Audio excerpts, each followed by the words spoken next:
You're listening to Ignite Your Success, a podcast that inspires fitness professionals to build a strong business that enables them to serve more people and engineer the lifestyle they desire. It's Brad Shepherd here, and together with Jason Ubanowicz, we're best known for running Trainer HQ, a community of passionate and profit-hungry fitness business owners that make a massive difference in others' lives every day. Each episode will unpack for you exactly what's working and deliver best practice strategies so you can confidently grow your business and make a huge impact.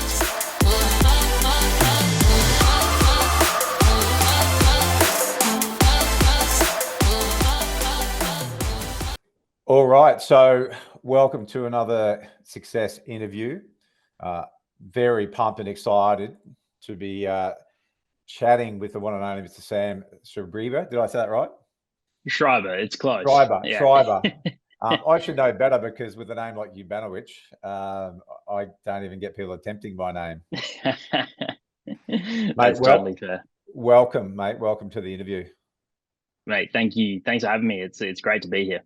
My pleasure. Now, with this series, there's a couple of things. One, we're really looking to interview those people who we consider to be high performers, people that have gone to a substantial and successful level in their fitness business, but then also diving into the world of online. So your experience about what it's taken, what you've noticed, what you've experienced. So I guess people that are watching this that are rather considering starting it or adding it to their face-to-face business or just want to go purely online, I guess they've got something to go by from someone who's actually been successful in both face-to-face and online. So I guess to give people a bit of background about yourself, I always like to ask what or why did you decide to get into the fitness industry to start with, and when was that? So what time period was that you went, right, for whatever reason, the fitness industry is for me? Yeah, well, I guess to give you a bit of a background, during high school, I was a swimmer, and I was quite skinny, so people used to call me Skinny Sam. And really? SS? Funny at the time, right? But that did really hit my self-esteem, and I started doing some weights during high school. Our gym at the school wasn't actually accessible to the students, but we used to break in as students and go use the gym. Had no idea what we were doing. So I did a little bit of weights during high school while I was a swimmer, but it wasn't until I actually moved from country South Australia up to Adelaide where I really started to give the fitness industry a good crack. So I joined my first gym in 2014. Right. And while I was training there, so we're thinking 10 years ago now. So while I was training at the gym, an opportunity came up to work as the manager at that gym. And, I took that opportunity, full steam ahead because I was really into it. At the time, I had no aspirations to become a personal trainer. I just thought it was, a good job at the right time. I could focus on my training, focus on me. As the years went on, a lot of people around the gym started to ask me about, nutrition and training, and they started to see my transformation going from Skinny Sam to not so Skinny Sam, right? And they go, give us some tips here and there. And so I started to help people out, and that's when people started to go, Sam, I've lost, 5-10 kilos. I've put on 2 kilos of muscle, that sort of thing. And I went, wow, like this is actually extremely life-changing. And I said, there could be something in this. So I decided to study my Cert 3 and 4 that was around about 2017, 2018 at that point. And throughout that time, I did a string of bodybuilding competitions. So I competed in 8 competitions and within the ICN Natural Federation, gained my pro card, and that built up a reputation of the bodybuilding preparation. So after I did my certs, I started working with, the bodybuilding clientele and started doing some face-to-face PT, and really made a name for myself in the Adelaide scene. Then of course, COVID happened. I think in 2019, 2020, I'd built up a really big business. By that point, I was pumping, 40 plus sessions in the gym at that point.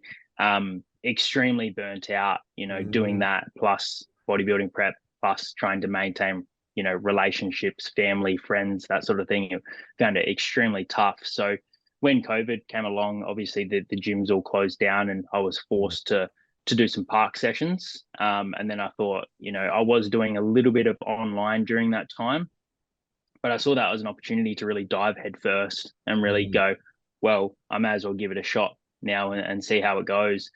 And then I actually transitioned online for 18 months during that period of time. Right. Yeah. Yep. And really, really made a name for myself in the online scene. And during that time, that flexibility was fantastic because we got married, we built a house, we now have a daughter. So it was great to be online during that time and be able to be present during those times. What I found though, although the online is fantastic, I really miss that human interaction of having that face-to-face contact with people. So, April last year, I decided to get back into in-person with very strict boundaries. I said, I'm only going to do 20 sessions per week. They're going to be 45-minute sessions. They're going to be back-to-back. And we're going to do 6 a.m. until 2 p.m. on Monday, Thursday, Saturday. That's it. No more than that. And I pretty well capped myself out it was around about 3 or 4 months from getting back into it, bang, straight away.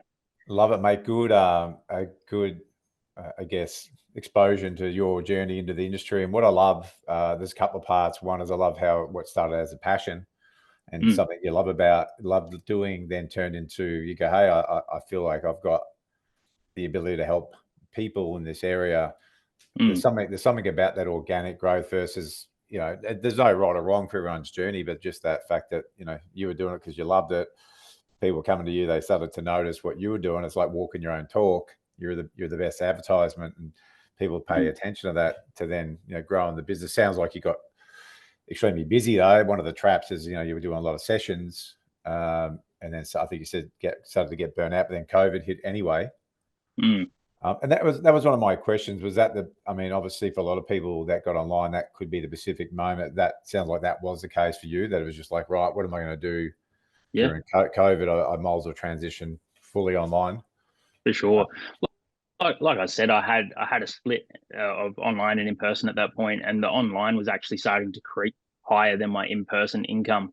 Right. So I thought at that time, even before COVID, I knew that I wanted to transition online at some point. But COVID was the tipping point to be like, hey, you got to kick yourself into gear. Like, this is your chance. So I actually quite enjoyed COVID in that sense where, I could spend more time at home and work on the back end because, I was getting to the gym at 6 a.m. and getting home at, 6, 7, 8 p.m., before with the morning and then the midday, then the evening split. So, and I don't want to live that life anymore because, I want to be around to be present with my daughter. So such a classic PT story, like get into the industry, love it, get burnt out, start to hate it. You get burnt out. So, it's a good lesson for anyone, no matter if, I still know people been in the industry for 15 years and they're still running that burnt out style of lifestyle. And then what I love is that you said you had very strict boundaries. Yep. And, sounds like you said, like, I'm going to design my lifestyle to work around the business, and unfortunately, most people do the other way around. Their lifestyle fits around the business. And for sure.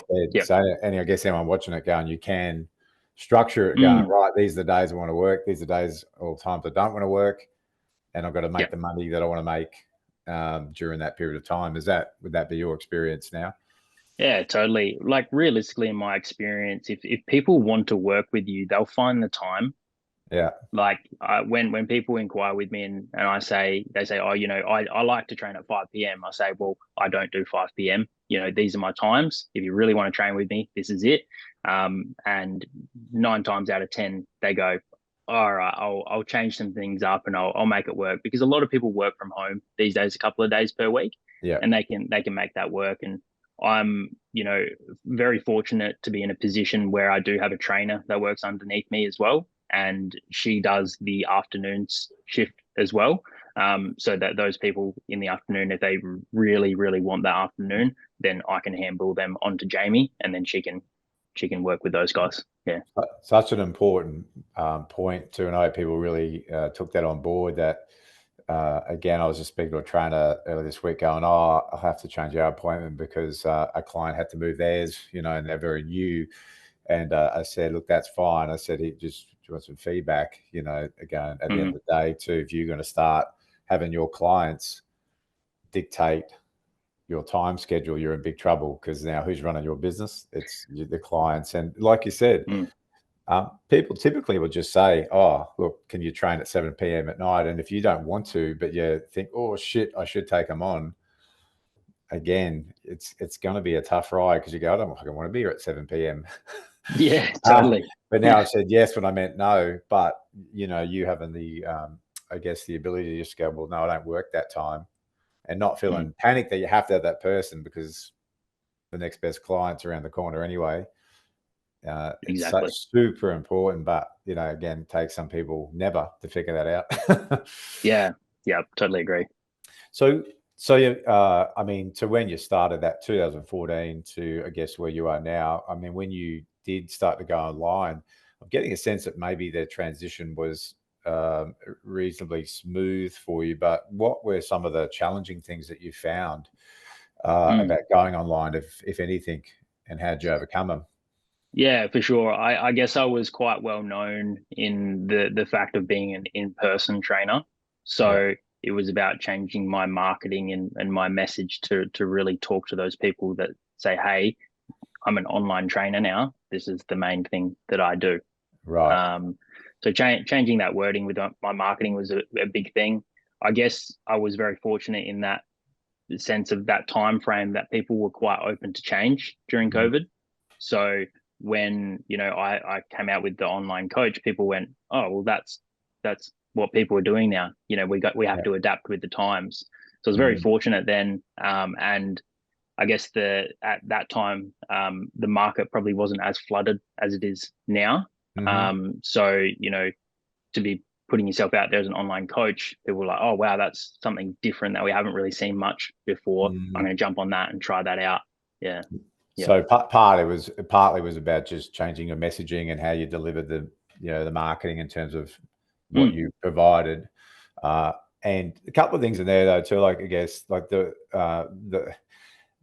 was the same thing I used to hear seminar after seminar for people newer in the industry going, oh, the market's flooded now, face-to-face PTs, and you could say the same for real estate agents. You could say the same for anything that over time progresses, there's more and more people enter some industry, right? Absolutely. So the question is, even though it's flooded with more and more of people, and some of online coaches, they all have like 4.5 clients online and not really making where we want to be. I guess what do you say to that if someone said, oh, like, should I even bother starting online? It's just flooded, Yeah. Why even bother? What would, I guess, your response be to someone who's maybe thinking that way?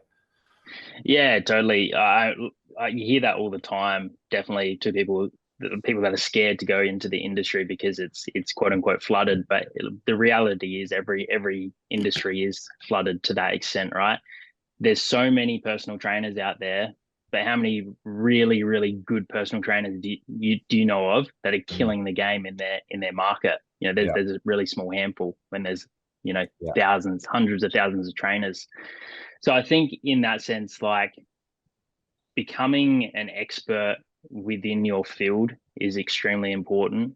I have a niche of I grow females' glutes, get them strong round glutes, and I improve their relationship with food. Okay, so that's the main clientele that I work with, and I would say that would be 70% of my clientele. Being an expert in that field and my marketing messages really show that people come to me because of that. They're not going to come to you to build their glutes, right? Because you're not known for that. You're known to building businesses, right? So I think becoming an expert. I've got quite a big ass though, so I'm not sure that helps. Well, I'll be the judge. just genetics. Yeah, for sure. I see you doing glute kickbacks on. But yeah, I think becoming an expert within your field really sets you apart from the rest of the industry. If you're just going out there and saying like, I'm going to become a PT and I'm going to work with everyone, then there's nothing that sets you apart. Like, why are people going to come to you versus someone else? Yeah. Because then it just becomes a money game, right?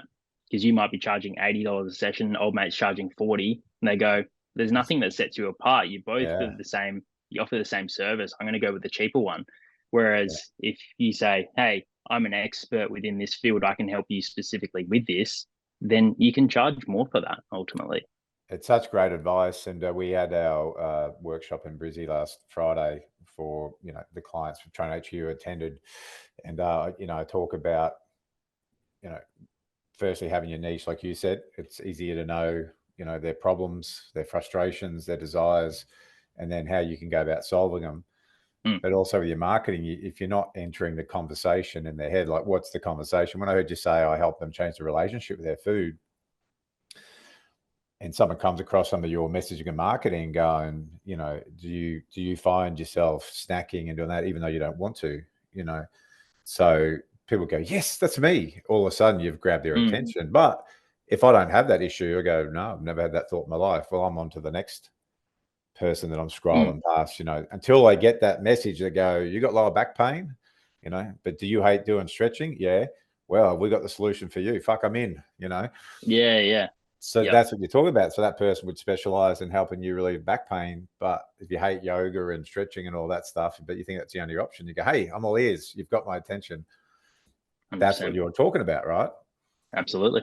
So crowded or not, 1 million or, 10, if you do a really good job at positioning yourself in the marketplace, which most don't, face-to-face or online, you'll be invisible. 100%. It'll be hard. Totally agree. So how did then with that, then your niche in itself, then how does that actually help you with your, growing and scaling of your business? So in what ways does it actually help? Because we talk about the niche and we talk about you can charge more. That's one of the things for sure. How else has it actually helped you with growing your business? Because you do know, okay, this is who I'm trying to help.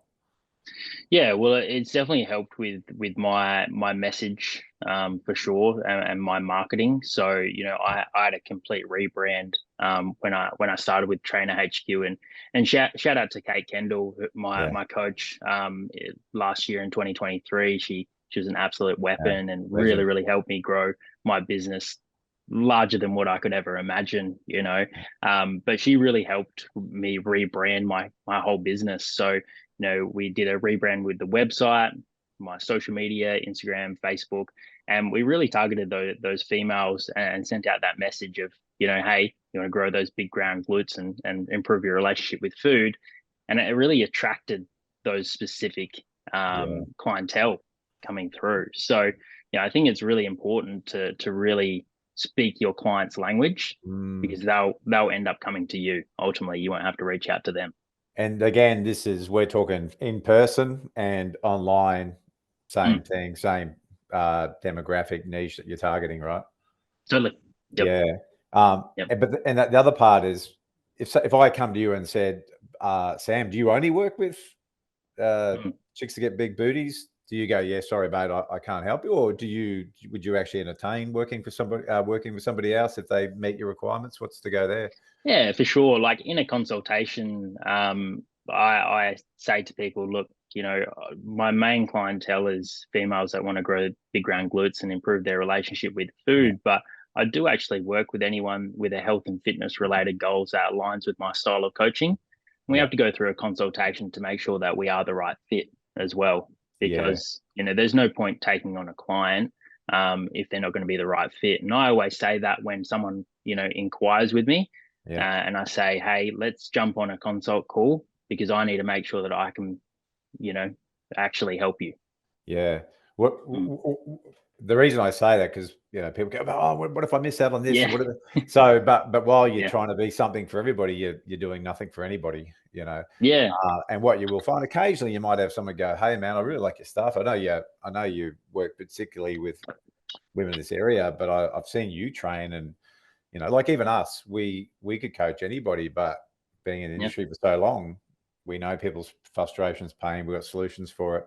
But we've got a florist who's a coach because you was referred from one of our other PT clients. We've had roof tilers. You know, we don't market to that. Wow. But if someone who knows somebody goes, look, I'm not sure, do you guys actually work with somebody outside of the fitness industry? Because I've got a mate who owns his business and he's been seeing my success. Could you help him? I go, same as what you just said. Well, let's chat. I'm not sure we can, but hey, let's see. Yeah. And if we in that case, we've had all kinds of different businesses over the years, but primarily we're doing what you do. We niche because it's, again, for all the reasons you stated, it's a lot easier to grow and scale a business, become an expert. Yeah, totally. And it's the same thing, like the same principles apply if we're looking at, either, fat loss, hypertrophy, whatever it might be, if they're male, female, the principles still apply, right? Yeah. They're exactly the same. And it's the same thing about growing your business as well. It doesn't matter if you're in the fitness industry or not, the same principles still apply to building a business. So what have you seen or heard, or, so I guess some false beliefs that other people may think about going online? Are there any ones that pop for you that go, okay, well, I hear trainers talk about this and I go, I'm not sure if I agree with that. So Yeah, for sure. The biggest one that comes to mind is people want to start online because it's easier. yeah. They go, Yeah. I'm sick of face to face. I just want to chill back on a beach with my laptop and do some work like Drinking pina coladas. like the gurus do on Instagram. And Mm. the reality is it's just as hard, and sometimes it is harder than in person, because if you've got an in-person client, you see them once a week, you can get majority of the work done in that session, right? You go through all of the questions they might have, you tweak their form, you ask about their nutrition, their mindset, their sleep. That's your check-in plus your training done in 30, 45 minutes, whatever it might be. Yeah. The online side of things, you've got your check-in, which, depending on how you run your business, I do a 30-minute fortnightly check-in. And then I do, support Monday through to Friday from about 7 a.m. to 7 p.m. You might have some clients that message you every single day. Plus, you've got the check-in as well. Plus, they might send you some form videos as well. They might send you, a couple of things regarding nutrition, et cetera, et cetera. So I would say in some cases, you definitely online can be more difficult in that sense. It might take some more time, but then you might also conversely have some clients that you check in once a fortnight and you don't hear from them and they just do the work as well. Yeah. So it does all even out in the wash. Yeah, and I mean, and that's still with face to face as well. We have some clients who are more challenging and some that are really easy. They get on and do the stuff. So I really like that. And you and I were chatting the other day, and you were actually talking one of your new clients, coaching clients, through the setup phase of the online. And what I really like was the way you explained to this particular person about the charge out rate, because there's that other part to that. One, it's easy, which is bullshit. You're running a business. So if you're in business and you're trying to do something because it's easy, you should get a job, in my opinion. That's fucking it, But the other part is that, 99% of people, trainers I speak to, go, well, I charge this for face-to-face, so I'm going to have to charge less. What's your experience with that, and what was your response to a question? If you heard someone go, well, I've got to charge less, obviously, because it's face-to-face. Well, I actually experienced this myself when I was coming back into in-person, because I'd been out of the game for so long and I was just purely online. When Kate and I were going through the pricing structure of, going back into in person, I said, I want my online or my in person to be here and my online to be here, because I said, in person's more time, more effort, and then the online is a little bit easier. And then Kate went, hold the brakes, let's actually break this down. Do you actually think online is easier? And I went, oh, actually, hang on, no, it's definitely not. And she said, well, why not charge the same? And I went, wow, that's incredibly powerful. Like, I never thought about that before. She said, you're still putting in the same amount of effort, if not more, for your online clients as you are with the in-person clients, right? And from then on, I charged the exact same amount for in person and online, and I'd Yeah. recommend everyone to do the same. It's such a I mean, and that's what will stop people is our beliefs, right? Well, they'll stop us charging because I mean, ultimately, in person, online, what you're selling is a solution, right? You're selling a solution to a problem they have or an outcome that they can't achieve on their own. But if it's online or in person, like, why is it all more magical? Because I'm actually, like 3 feet away from you. You know, do you want the result or do you actually want to, do you want a friend? Yeah, yeah. And the reality is some people just like to train with someone in person because for specific reasons, and fair enough. So just so everyone's clear who's listening to this, you charge the exactly same for if you're doing it in person or online. Correct. Yeah. And you do 20 face-to-face, that's it for the week? Yep, 20 face-to-face, yep. And how many online have you got? I've got 40 one-on-one online clients, and I've got an 8-week challenge with 18 members in it running at the moment. Right. And are you able to say what you charge for online then? What do you charge? I charge $111 for online coaching and $111 for one-on-one personal training. And then I also do a hybrid, which is online and in person, which includes one PT session per week plus the online coaching, nutrition coaching as well. And that's $147 per week. Right. And that is my most popular package for in-person training. There you go. Yep. And it's probably going to keep increasing, no doubt. 100%. And look, I know when people hear numbers and figures, they get triggered by it, right? So it's rather like, wow, I'm only charging 70.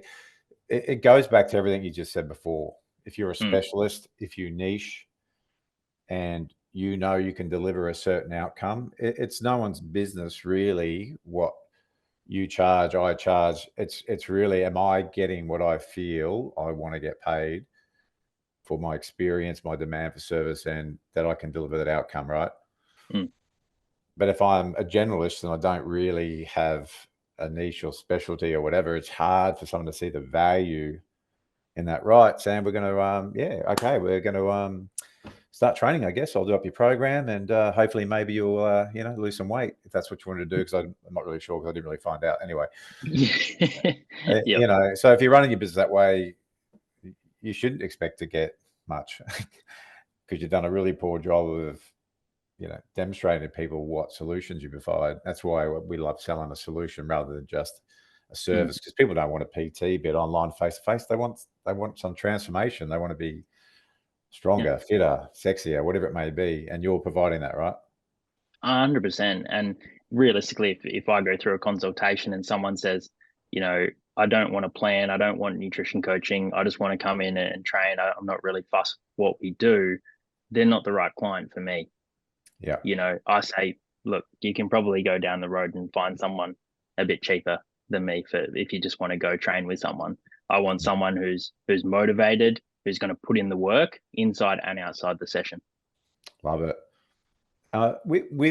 With your online, if you could go back in time when you started, would there be anything that you would just do sooner or do differently? I probably don't think so. Like, I know a lot of people that want to jump straight into the online side of things straight away, right? Yeah. And I think you almost have to do your time as an in-person trainer to learn the ropes. So I was an in-person trainer for 2 years. And, during that 2 years, I was slowly transitioning up my online while I was doing in-person as well. So I feel like I did my time there and I earned the right to become an online coach. There's some things that you just don't learn online that you learn in person. And I think my time in person really helped establish my niche and my clientele that I like working with as well, because I worked with such a diverse range of people. There's ages from 16 up to 60, males, females, all walks of life. So I think I learned a lot of how to cue people, how to program, nutritional protocols for different people. And then that really helped me when I moved online to be able to give those easy cues, because I knew those cues would work in person or online. Yeah, I guess it's a bit like reading how to drive a car and actually driving a car. Yeah, You know, it's like, oh, I've read that if you do that, that happens, but I've never really experienced it. So totally. probably should have stopped at that roundabout rather than going straight through it, you know, because Yeah, yeah, I hit the other car. yeah. Makes sense. I like that. And again, it's just experience. You can't beat it, right? So, Yeah, there was definitely some bumps along the road, and there were plenty of mistakes that I made because this was ultimately my first business within the fitness industry. yeah, But I wouldn't change anything in that sense because the mistakes that I made, I learned so much from as well, and that's where you're ultimately going to learn from yeah, making those mistakes. I'd agree. Now, if you, I mean, someone who's looking at, again, they've rather just started online, they've dipped the toe. There's been some really valuable content in here, and I guess information about what to consider when you are going online. Uh, some fundamental things that you feel make running an online business easier. Mm, So things that you would recommend, you know, to use. So I yeah. often hear people go, "Oh, what app do you use for this, and how should you track that?" And Mm, any feedback in terms of your experience, what you found has made running an online business and face to face easier, or totally. yeah, I guess more effective. Yeah, totally. I think having some sort of training software or app is fantastic. In Yeah, this day and age, we're so flooded with different training apps. And, you know, I'm not here to plug anything in particular. I yeah, personally use Trainerize and yeah, have done since day dot. And I would say, yeah, you know, there's probably a vast majority of trainers that use that as well. And I yeah, think it's fantastic. And you know, there's other ones like, you know, Kahunas is another new one. But it most of these apps give you like a custom brand. So mm, when your customers download it, they ultimately think that you've made this app yourself, yeah. Got right? your And they go, logo. well, Got your logo on it, and all that stuff. got Yeah, everything. And I think yeah, that's fantastic. And I think an app is a really good place to communicate with your clients as well. mm, Because the last thing you want is Messenger, yeah. WhatsApp, Email. Facebook, Yeah, email, Instagram, yeah, all these different channels. I say my main point of contact is on the app. You contact yeah, me on there, and that mitigates a lot of, you know, messages outside. So I think a training app is number one. That's really important. Some sort of payment, um, you know, direct debit system, yeah, because you know you don't want just direct debits just coming into your bank. You know, you want to make sure that you've got that yeah. on check and something that you can like retry payments as well. I use Stripe Yeah, personally.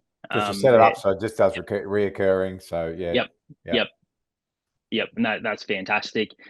They've got a really nice app, and the desktop version's good as well. And you can go through all your analytics to see what your spend is per customer, the fees involved. It's quite low in the fees as most of them are. yeah, So yeah, that's really good. Zoom and Loom are really good. yeah, So I use Zoom for my check-ins, like face to face, and then I use Loom for my feedback with form. And I right, think they're really important as well. yeah, They're probably my main four ones here and there. Calendly as well yeah, is super important. You know, I use a booking system so that you know I book in all clients through that as well. Yeah. yeah. And I mean, other stuff's just more relevant to business, like, you know, setting up your financials, tax accounts, all Yeah, that stuff, which, you know, you should have anyway if you're, yeah, yeah, running a business. Oh, well, I think that's great, great feedback. And I think with the apps, like you said, I also see people get carried away with, oh, it doesn't do this, doesn't do that. Like, you know, there's never going to be the perfect app, right? But for I'm sure. assuming, like, hey, if it does 80% of what you want it to do, and it's delivering a good service, like you said, I'm assuming that's the main thing, right? Yeah, for sure. And these apps are ever evolving as well. Like I know Trainerize is coming out with a voice message Oh system, yeah, you know, which is fantastic, and that's a great way to communicate with clients. But they're forever evolving. We're in the early stages of all yeah, these training apps. So I think if you know have a try, most of them do free trials, so you can try them out. But at the end of the day, I think they're all going to do a pretty similar job. So I think just pick one and stick with it. yeah. And I mean, automation is what I heard you say up there. And it's like, if you are going to not get caught in the weeds, you want automation, you want good data that feeds you back what's working, what's not. Uh, Mate, sounds like things are exciting for you now. I heard you say, you got the team member on board. Now, will that be also a combination of face-to-face and online, or are they just working at a face-to-face capacity? Correct. Yeah. So Jamie is my worker, Jamie Brown. She's fantastic. She actually was a client of mine. She was one of my first clients Right. online, and she started 4 years ago, and she stuck with me for 4 years until we had the conversation. I said, "Look, Jamie, like you're almost done your Cert 4. What do you reckon? Jumping on board, getting some experience with me and helping building my business, because we've built that know, like, and trust together. Yeah. I think it would work fantastic, and she ultimately has learned everything from me. So she's basically a carbon copy of me, The best. right? It's the Yeah, best. Yeah. yeah. So I'm taking the same approach with Jamie. I want to build her experience in person first. So the Yes. goal is to get her up to 20 sessions to start off with. We're currently at 7 sessions, and she started about a month ago. So we're on that right track. Once she gets to 20, she's earned the right to be able to take on some online clients from there. Love it. So here's the next part that I love for anyone listening, is that all that work previously to what you've done has now got you into the position where you can start to help more people, earn more in the business, and ultimately have more freedom as well, while giving somebody else an opportunity like Jamie in the industry a great chance, which there's not a lot these days. When I started, there was more gym instructors. You could get employment at a gym. Now it's not. So you're now also helping somebody else, get that start in the industry, who may not want to run their own business, but just wants to work for someone they respect, admire, and align with. So yeah, that's exciting. Plans to then put on any more, or is it just the one at the stage? Are you going to keep growing, expanding? Yeah, for sure. So the plan is to bring on one more trainer this year, a male, just to even out the playing field. And some clients that come into the business may have a preference with male, female trainers. So I think it's good to have both male and female trainer there. And through the interview process, I've got 5 potential candidates that can jump on straight away. So so I'll be able to easily contact them, and they can jump on. So that's the plan. And the plan is to get them doing 20 sessions, per week each. That's the plan. And, from those guys, if they end up doing 40 sessions, and that would be an extra $2,000 in my pocket, passive income. Yeah, it's amazing. It's great. And again, just that, that journey that you went on from, going back at the gym in 2014, I think it was, to where you are now. I think it's incredible, but a lot of people can also waste that time. And I know plenty who are still in the same position, haven't really gone forward, and probably circles back to what we're saying about, if you don't learn about marketing, learn about, niching and sales structure, system back end, then you're running the hope plan. In my opinion, you've invested in all those things clearly. And as a result, rather than just being a good trainer, you've also become a great business owner. In the same time. So I guess if you look over the last several years, you've obviously got your skill set up as a trainer. How much time and energy, effort would you actually dedicate over, like, again, the last several years into actually learning about business per se? Yeah, good question. Yeah, in the early stages of running Sammy Shreds, I was definitely working significantly in the business a lot, and like very little on the business. And it wasn't until I joined Trainer HQ was when I learned the importance of working on the business and in the business as well. Yeah, that's when I saw the most growth. Yeah, I think it's definitely important. People ignore it, like they don't. Like I go, if you're not converting sales, well, if you're going to ignore it, it's not going to get any better by itself. So I'm assuming these are all the things that you invested time, energy, and money into getting better at. Absolutely. Yeah. A big thing that when I first started, I had my consult with Mr. Brad, and he said, and so it really resonated with me. He said, it's all good and well to have a flood of leads come in, but if your sales process is shit and you're not converting any of them, you might as well have no leads. Yeah. Yeah. And I went, geez, that's so true. And I went, I really need to work on my sales process and converting, because I had a lot of people come through, Yeah. but it was my conversion rate that really needed help. Yeah, and it's not the ones that turn up ready because they've seen you've been referred, or they're the easy ones, right? It's the Yeah. ones that are need a bit more help in getting out of their own way. If you don't have the right skill set, then it's the ones that are maybe that if you can't convert them, it really hurts. So if you can only convert the ones who are ready for whatever reason, then yeah, you're limited.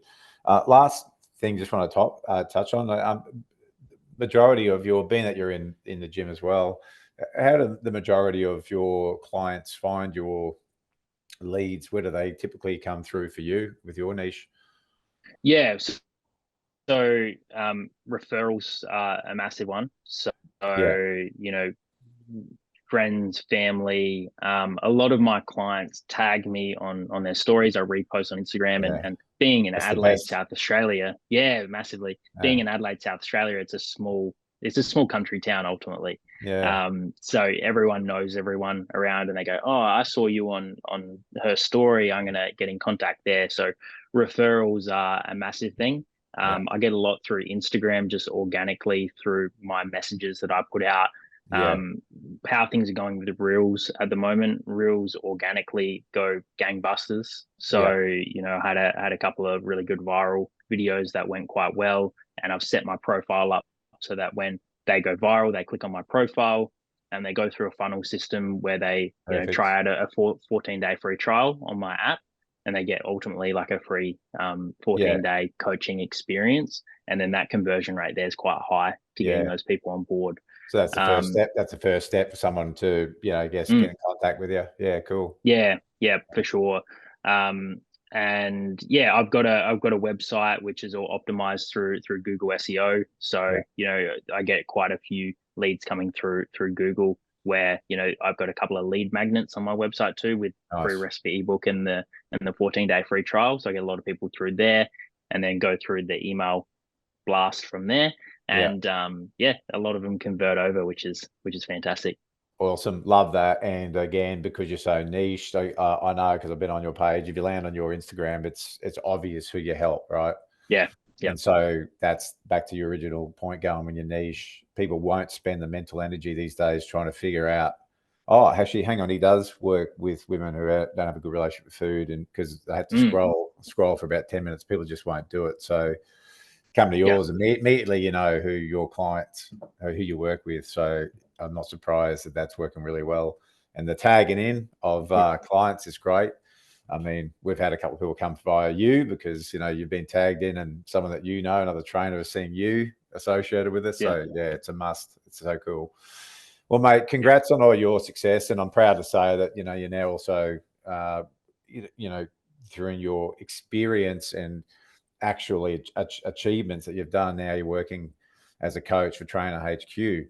And mate, couldn't be happier, because again, it's people like yourself that now get to pass on what you've learned, what you've experienced, to help others. So mate, yeah, it's great now to have you now sharing your experience, knowledge, and processes onto others to help them fast track as well. So how, just to finish on that, how have you found it? Because have you found now coaching other fitness professionals in their business? I know you've started, but yeah, I'm absolutely loving it. Yeah, it's been amazing to help other people within their business as well. I actually do train quite a lot of personal trainers under Sammy Shreds as well, right. and often I got the odd question here and there. It's like, oh, what do you do when a client does this? And what do you do with the sales process? And I love that. I went, there's something in this. I really like helping people within their businesses, and then they'll send me a message and go, oh, I got another client, that's an increase in revenue X amount. And then, when I guess you guys were, looking for some more coaches, and I went, oh, hey, I'm going to put my name in the hat and see what it comes about. And I've really, really enjoyed the process. And I can see it being a definite long-term thing as well. Yeah, I hope so. That's great, man. Great from our perspective. And it is the most rewarding thing if you're coaching someone physically or in their business. Like, while money gets promoted a lot, but that's really a measuring score of the effort someone's put in to get that right. So while a lot of people come to us go, I want to make more money, then it's like, well, now I've got more freedom. I'm not stressing about paying my tax. So I can take a holiday. I can spend time with my family. They're the things ultimately I like hearing people say. So, but when money's the issue at the start, let's get that sorted. But then it's so much bigger than just the the money side of it. So yeah, it's very rewarding indeed.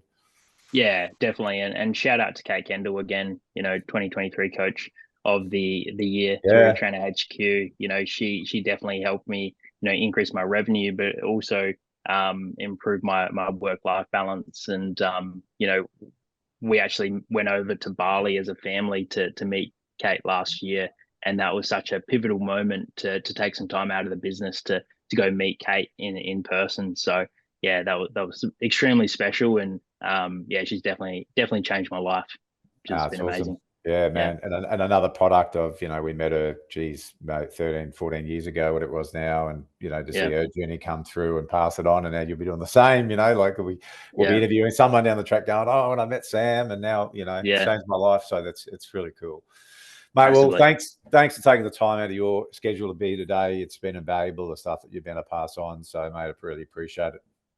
No, not a problem. Thank you for having me. And hopefully someone can get some, inspiration from this podcast and be able to implement that into their business. And hey, if anyone wants to work with me through Trainer HQ, please get in contact with the boys and we'll go from there. Absolutely love it, mate. Appreciate it. Thanks, mate. Awesome. Thanks, mate. Bye.